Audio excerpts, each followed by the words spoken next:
और इसी बीच जबलपुर से खबर सामने आते हुए जहां कबाड़ गोदाम में ब्लास्ट का मामला, ब्लास्ट में भोलाराम भूमिया की हुई थी मौत। मृतक के घर पहुंची आईएनएच की टीम, परिजनों को अभी तक नहीं मिला भोलाराम का शव। ब्लास्ट के बाद भी नहीं पहुंचा प्रशासन। भोलाराम के घर में 2 बच्चे, कबाड़ खाने में गैस कटर का काम करता था भोलाराम। परिवार में कमाने वाला सिर्फ एक सदस्य।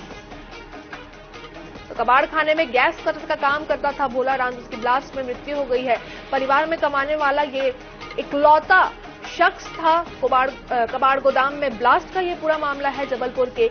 इस ब्लास्ट में भोलाराम भूमिया की मौत हुई थी। आपको बता दें कि मृतक के घर पहुंची है आईएनएच की टीम। परिजनों को अभी तक भोलाराम का शव नहीं मिला है। ब्लास्ट के बाद भी प्रशासन वहां पर नहीं पहुंचा है। कबाड़ खाने में गैस कटर का काम करता था भोलाराम। इसके साथ साथ आपको ये भी बता दें कि अपने परिवार में इकलौता शख्स था ये कमाने वाला। परिवार की पूरी जिम्मेदारी भोलाराम ने उठा के रखी थी, जिनकी मृत्यु हो गई कबाड़ खाने में ये ब्लास्ट में।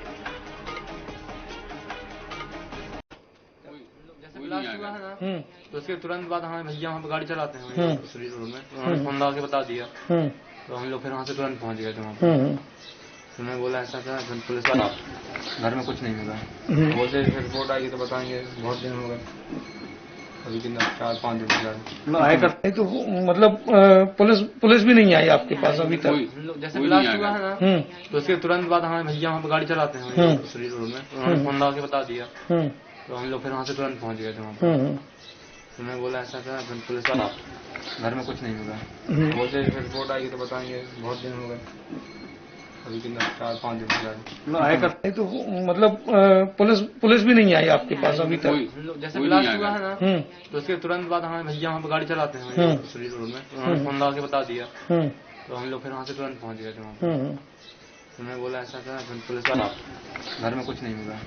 बोलते फिर रिपोर्ट आएगी तो बताएंगे। बहुत दिन हो गए, अभी कितना 4-5 दिन आए करते तो मतलब पुलिस भी नहीं आई आपके पास अभी तक? तो परिवार में कमाने वाला सिर्फ एक सदस्य था। कबाड़ गोदाम में ब्लास्ट का ये पूरा मामला है। इस ब्लास्ट में आपको बता दें भोलाराम भूमिया की मौत हुई थी।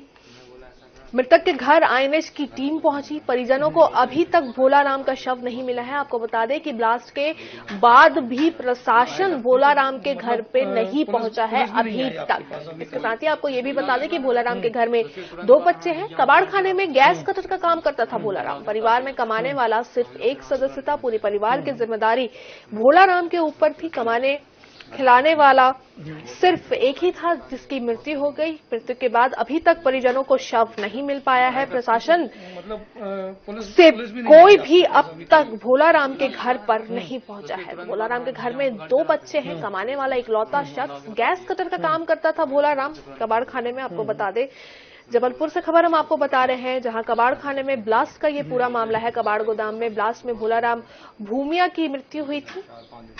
तो मृतक के घर पहुंची आईएनएच की टीम, परिजनों से बातचीत की, तब पता चला कि अभी तक प्रशासन की ओर से कोई भी व्यक्ति, कोई भी अधिकारी उनके घर पर नहीं पहुंचा है और ना ही उनके परिजनों को भोलाराम का शव अब तक बरामद हो पाया है। बात करेंगे तो इस ब्लास्ट में भोलाराम भूमिया की मौत हुई थी।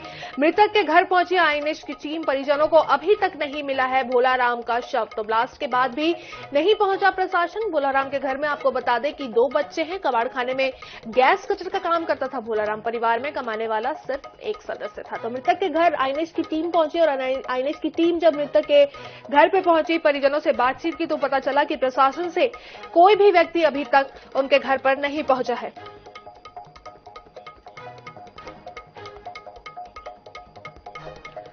हमारे संवाददाता संजय साहू हमारे साथ जुड़ चुके हैं। संजय, आपसे जानना चाहेंगे, आईएनएच की टीम भोलाराम के घर पर पहुंची हुई थी, परिजनों से बातचीत की, उस बातचीत को हम अभी सुन भी रहे थे, तो पता चला कि अभी तक प्रशासन की कोई टीम वहां पर नहीं पहुंची और इसके साथ साथ भोलाराम का शव भी अभी तक परिजनों को नहीं मिला है।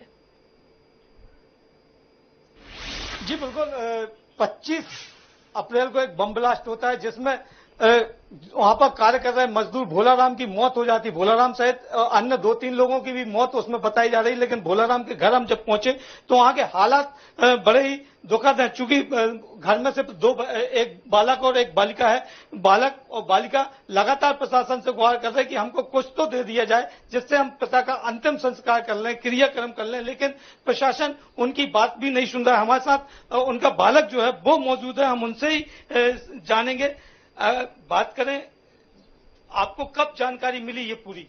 उस दिन 12:30 बजे करीब मिली थी। वहाँ भैया हमें जाते हैं काम में, उन्होंने बोला यहाँ पे हादसा हो गया है, आप आ जाओ। तो वहाँ गए तो मतलब टुकड़े में बॉडी मिली थी उनको, पुलिस वालों को। तो मेरे को सीधे मेडिकल ले गए डीएनए टेस्ट कराने के लिए। तो बोलते अब कुछ पता चलेगा, जैसे रिपोर्ट आएगी तो बताएंगे क्या हुआ क्या नहीं हुआ है। और जो मेन काम था हमें पापा ही करते थे वहाँ पे, गैस कटर का। 5 दिन हो गए हैं। 5 दिन में आपके पास कोई आया है यहाँ पर? 5 दिन में कोई नहीं आया। हम लोग डेली थाने जाते हैं आधार, कोई आया नहीं अभी तक। ना अधिकारी आया, ना कोई पुलिस आई, कोई नहीं। हम लोग से कोई न फोन भी नहीं आता किसी का कि अभी कुछ दिन में पता चल जाए। कोई फोन भी नहीं आता हमारे पास, सबके पास नंबर लिखा कर आया वहाँ पे। और क्या बोल रहे हैं पुलिस वाले जब आप थाने जाते हैं? वो कोई मिलता नहीं, और कोई मिलता तो बोलते रिपोर्ट नहीं है, अभी घर जाओ बाद में आना, ऐसा बोल देते हैं। अब बालिका भी उनकी हमारे साथ मौजूद है। बेटा आप भी बताइए, क्या कहना चाहेंगे आप? इतना बड़ा हादसा जो हुआ है इसको लेके क्या कहेंगे आप? मेरा कहना है कि मेरे पापा की बॉडी मिल जाए तो उसमें क्रियाक्रम कर लें हम अपने पापा का। और हम लोग काम वाम कुछ करते नहीं हैं, घर में रहते हैं, कमाने वाले हैं पापा जी थे। तो सरकार तरफ से हम लोग को कुछ मदद दी जाए जिसमें हम लोग अपना भविष्य फ्यूचर देख। तो देख सकते हैं कि एक करुण पुकार जो है वो यहाँ पर दिखाई दे रही होगी। कुछ लोग और हैं जो उनके रिश्तेदार हैं, उनसे भी समझेंगे। जी क्या आपने जब से यहाँ पर हैं, आप आए हुए होंगे, क्या पता चला आपको? क्या बता रहे हैं लोग? कुछ नहीं आ रहा है ना, कोई बता रहा है। इतना से आए हैं हम 25 से, कोई नहीं आ रहा है। तो बच्चों के पास हम ही हैं, 2 बच्चों के पास हम ही हो रहे हैं, मतलब कोई नहीं आ रहा है। कोई नहीं आ रहा। प्रशासन से कोई बातचीत हुई या सरपंच वगैरह से कोई बात हुई? नहीं, अभी कुछ भी नहीं हुआ है। अभी देखो इस हाल में भी है और बच्चे फिर धोड़ा धपूड़ी भी कर रहे हैं। जितने पैसे भी हो तो उनमें पेट्रोल डरवा के दूसरे की गाड़ी ले जा रहे हैं, फिर भी मैं कुछ नहीं सुन रहे हैं। न कच्छू कर रहे न पता है। आज हम लोग को पता नहीं होता, अगर फोन नहीं लगाता तो बच्चे को कौन बताता? बच्चे तो भड़भड़ाते रहते न भागते रहते। और हमको पता हुआ जैसे हमने इनको फोन लगाया कि भैया पापा को उधर बम ब्लास्ट हो गया है, फिर हम लोग उधर ही गए भी हैं। उधर कुछ भी पूछते भी रही कि भैया कब क्या होगा, कब क्या मिलेगी, हमको बता भी तो दो। बोल रहे थे अभी हमें कुछ मालूम नहीं है। अब जो पता नहीं बता सकते हैं कि कितने दिन में मिलेगा, कितने दिन में नहीं मिलेगा। अभी जांच चल रही है, हम लोग उसी के इंतजार में बैठे हैं कि अगर थोड़ी बहुत कुछ भी मिल जाएगा तो हम कुछ भी उनको कर सकेंगे। जब कुछ नहीं मिला तो हम क्या करेंगे?